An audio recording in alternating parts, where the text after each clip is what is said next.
Okay, so picture this, you're a founder and you worked at these massive DTC brands. One day you decide that your next move is to start an olive oil company. Your investors say no, your friends say no, your family literally says, please don't do this. Because olive oil, really, like that's the most boring, saturated, commoditized market you could possibly choose. But this guy does it anyway. And just 2 years later, he's doing 48 million in revenue. He's in 8,000 stores. And everyone is posting about his product. And he did this with basically zero marketing budget. This is a story of Graza, and their playbook is absolutely wild.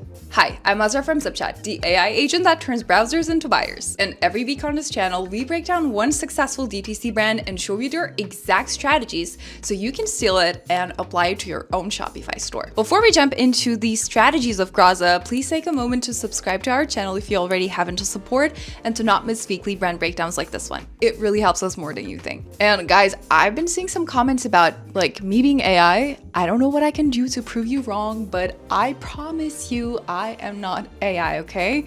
So now that's out of the way, let's jump into the video. The unconventional start. This is Andrew Benin, 31 years old, your classic DTC guy. He's in Spain visiting his wife's family in 2020. He tastes some olive oil there and he has a moment of like, this is so different than what we get in the US. Okay, it's way better, but most people at that point would buy like a couple of bottles and would go back home. Andrew goes on a full olive oil testing tour across Spain, just driving around, sampling different oils, and just learning more about the production. He brings back bottles to New York, takes them to chef Michael Anthony because they used to work together, and the chef tells him something that completely changes his perspective. Do not make this another gourmet food brand. That's the last thing we need. Make it accessible to everyone. So Andrew looks at the market. On one hand, you have cheap grocery store olive oils, most of it cut with like other oils, sitting on shelves forever. Quality is super questionable. On the other hand, you have luxury boutique olive oil. Like we're literally talking about $100, $200 for a bottle. So there's definitely a massive gap in the middle.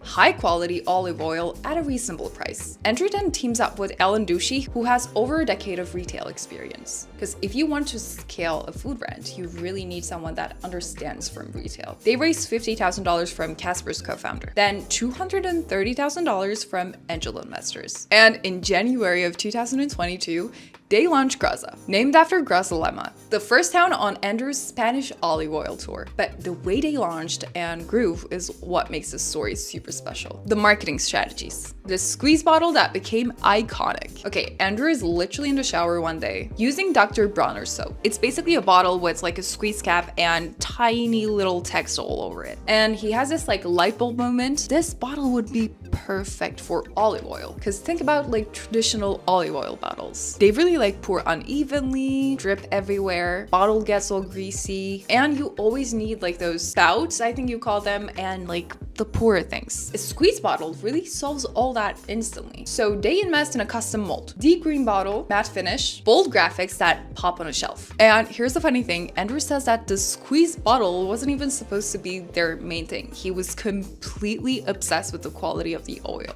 But the bottle became their differentiator because it's what everyone remembers. It was so successful that the Spanish manufacturers still to this day get constant calls from other brands wanting to copy the exact design. Strategy 2. Influencer seeding without the pitch. Most brands at launch are like, we need a marketing budget, we need meta ads, we need a whole funnel built out. Graza had basically no money for marketing. Just a couple of weeks before the actual launch, their social media manager, I believe her name is Kendall, starts DMing food influencers. Not with a pitch, just a simple, curious question. How much easier life would be if olive oil came in a squeezy bottle? If someone responded and seemed interested, they would send a free bottle with a handwritten note. That's it, no strings attached. No asking them to pose, just let the product speak for itself. And let me tell you, people absolutely loved it. Before they even like officially launched, influencers were requesting bottles. The demand was building organically. Then as launch day got closer, they sent packages to bigger influencers, perfectly timed to arrive right before they went live. The results in the first 7 days were crazy. 7.91% conversion rate from their Instagram bio, 181% follower growth, and 429% spike in engagement rate. Mind you, this is all organic. 0 paid ads. Strategy 3, the celebrity effect that didn't work the way you would think. Fast forward to today and everyone is posting about Graza. Huge celebrities like Dua Lipa, Sam Altman, Molly Baz, everyone. And here's what's really interesting. When Sam Altman, the CEO of OpenAI, posted about Graza twice on X, you would think their website would absolutely explode, right? Andrew says VCs were definitely buying it. Twitter, or X, was going crazy. But you know what actually drove way more traffic to their website? Smaller food influencers with like 100,000 followers. Because those followers are obsessed with food content. They're the ones that are actually buying olive oil and cooking every day. Even though Sam Altman is huge, their followers are thinking about like AI and startups. So at the end, follower count doesn't really matter. Audience alignment does. Strategy 4, building for retail from day one. Here's where most DTC brands completely mess this up.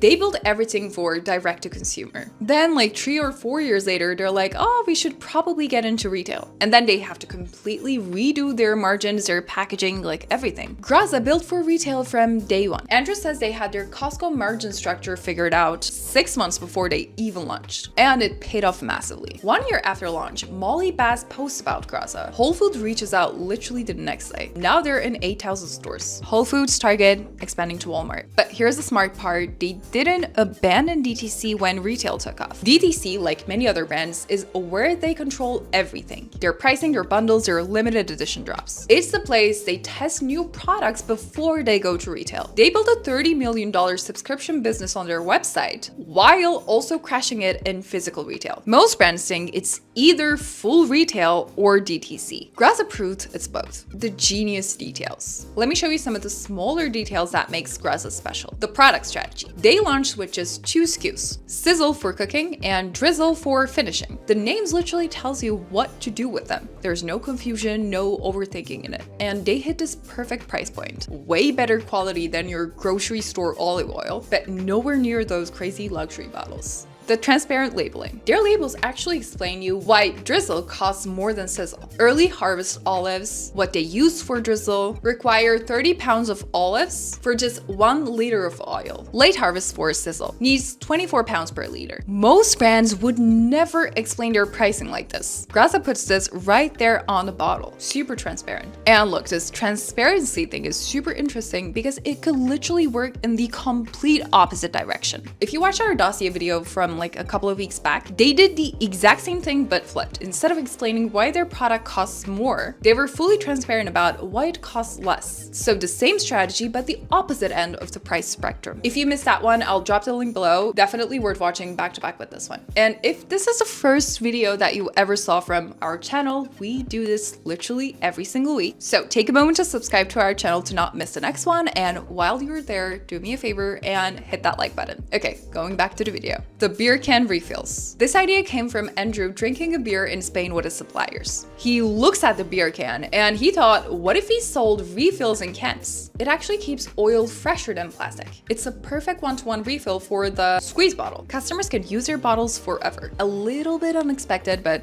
functional and simple. The website that breaks all the rules. Most DTC brands are obsessed with website best practices. Fast load times, obvious CTAs, heat mapping, and all the other optimization stuff. Graza said, screw all that. They have a 24 megabyte video on their homepage that slows everything down. Their call to action button is actually very difficult to see. Andrew's philosophy, if someone sticks around through all that and still wants to buy, they're probably serious about it. High intent. And if you're curious, yes, their conversion rates stayed pretty strong, so it's working.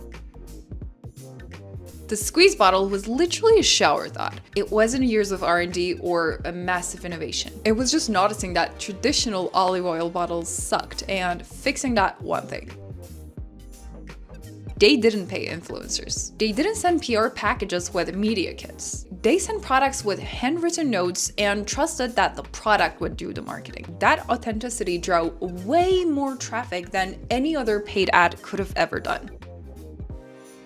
If retail is a part of your vision, figure out those margins on day one. Don't build a pure DTC business and then try to retrofit it for retail years later. You don't always have to follow best practices. Graza ignored website optimization, fast load times, or obvious CTAs, so basically all the things other DTC brands are obsessed about. They built their website around the story they wanted to tell instead. Not always, but sometimes breaking the rules is really what makes you stand out. So that's Graza, a brand that took literally one of the oldest products in human history and turned it into one of the most recognizable food brands in the United States. $48 million in revenue, 8,000 retail locations, built with creativity and smart strategy instead of a massive marketing budget. Now, just like Graza had to educate their customers on how their oil was super different, you probably need to educate your customers on your product. And that's exactly what we do here at Zipchat AI. We help e-commerce brands answer questions, handle objections, and guide shoppers to the right products with AI. So you can educate at scale without hiring a massive support team. If you want to see how Zipchat would work with your store, I left a link down below. Via that link, you can start a 7-day free trial with Zipchat today. Now, thank you so much for watching this video. If you really sticked around until the end, leave this emoji in the comments so I can give you a little thank you message. And if you want to continue supporting us, make sure to hit that like button and subscribe if you already haven't. I'll see you guys next week. Bye.